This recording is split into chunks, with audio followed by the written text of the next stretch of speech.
Hey everyone, Mr. Happy here, and welcome to another Final Fantasy XIV news video, because I look at the lodestone and most of you don't. For those of you who are looking forward to this, our next Moogle Treasure Trove event, in this case the Hunt for Creation, is going to be taking place Monday, December 12th at midnight until the launch of patch 6.3. Now, for those of you who don't keep up with the way that patch scheduling works, Moogle Treasure Trove events normally take place 28 days or 4 weeks to the day before the maintenance for the next patch. As such, our prediction, which was already January 10th, seems to be all the more sound now that we know that this is following that exact schedule.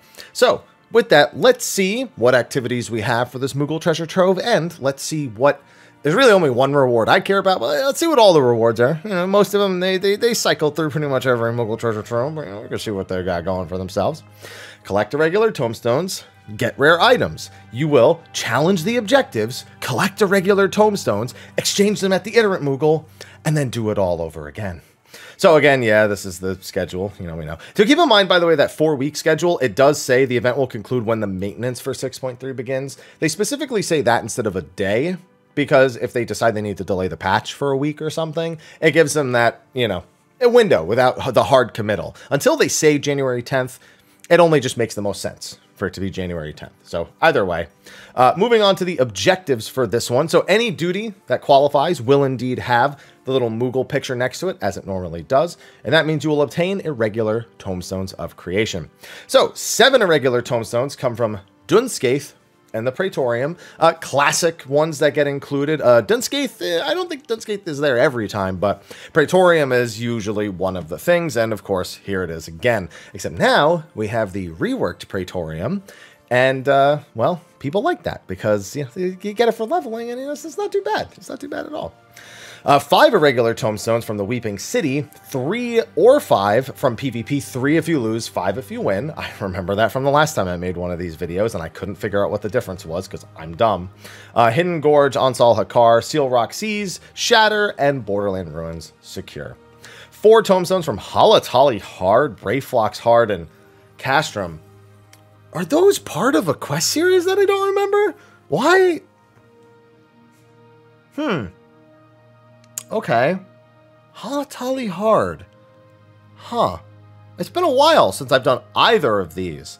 So my brain isn't processing why it would be those two. Somebody in the comment section always lets me know, but this is where I get to look dumb for this one. Or maybe I'm too dumb. Maybe I'm overthinking it and I'm making myself dumb. That's entirely possible.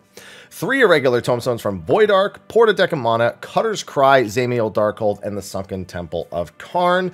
Those make a little more sense because those do have quest lines locked behind them. They are also side quests and they encourage people to unlock them. So yeah, those are perfectly reasonable. 2 tomes from Kugane Ohashi, Battle in Big Keep and Battle at Big Bridge. This is a good idea. I actually think these should be worth more than 2, even though 2 is definitely equal to the amount of effort that they all take. These are Hildebrand trials, and there's a lot of people who were a little apprehensive about getting to the Hildebrand weapons because they would have to do all the quests. By the way, if you skip the cutscenes, it takes like no time at all. The longest part is actually the queue for Kugane Ohashi. Now you can do it with like unsynced and like a couple of friends, but it'd be better if there was some sort of reward tied to it and people were more willing to do it in the duty finder. So this seems to be in an attempt to get people into those quests and getting it done. I'll also say that Big Bridge and Big Keep are unsinkable. And also, why isn't Dragon's Neck Coliseum here? Interesting. I wonder why they chose to omit Dragon's Neck and only do these 3. Maybe Dragon's Neck queues are actually somewhat okay, so they just decided not to. I don't know. A little weird. But yeah, I'm not too surprised to see those there. Now, let's see what the items actually are. They are here in Limsa Lominsa, just up next to the Aetheryte. This is right next to the Aetheryte in pretty much all 3 locations. Uldad just across from the walkway when you actually teleport in.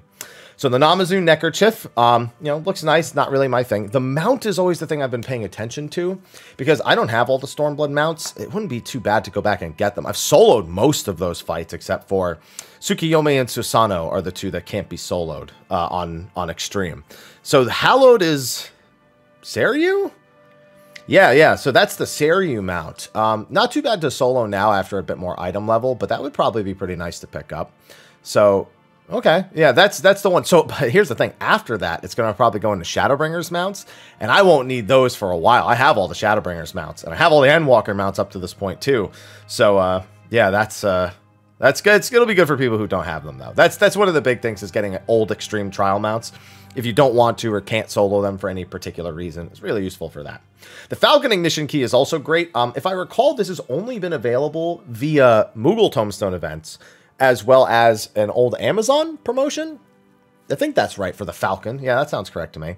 And the Albino Caracool. I don't remember where this is from normally. Albino Caracool. I don't remember where that's from. I think I have it, but it's been so many years and so many items in this game, like I can't keep it all in my head.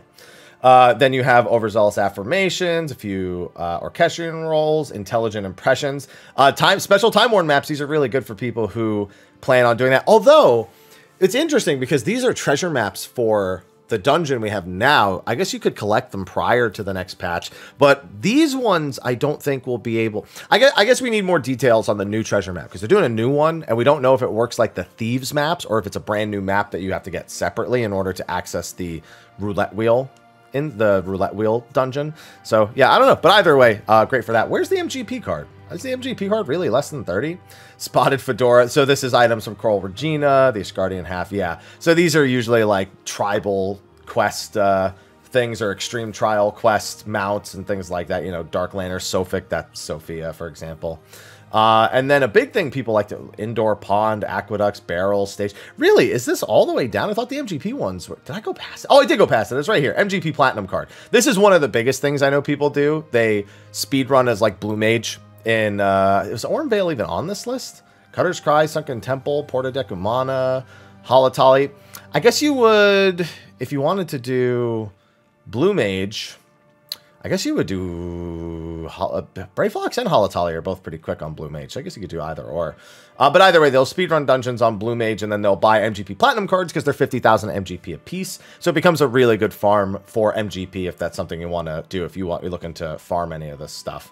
Ultima, this is actually, so if you are a triple triad person, or you are not a triple triad person, I should say, and you are looking to get more of the cards to get towards the amount from Shadowbringers, sometimes you should take a look at these because some of these are cards people don't have.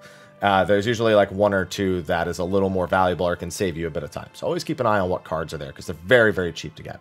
Either way, that is the Moogle Treasure Trove, the Hunt for Creation. I probably won't be doing this one too much, but I do have some other fun stuff for 14. I'm thinking about making some videos about some of the stuff we're doing for Ultimate Prep because I am getting ready for that. We're expecting that probably January 24th. So going to start gearing into preparations for that, and I'm really excited for it. So hopefully y'all be excited for the race when it comes around in late January. Either way, thank you for watching this video. Be sure to like, favorite, subscribe, and share. You know the drill. Follow the channel if you're looking for 14 stuff. Anyway, I'll see you in the next one. And until then, take care.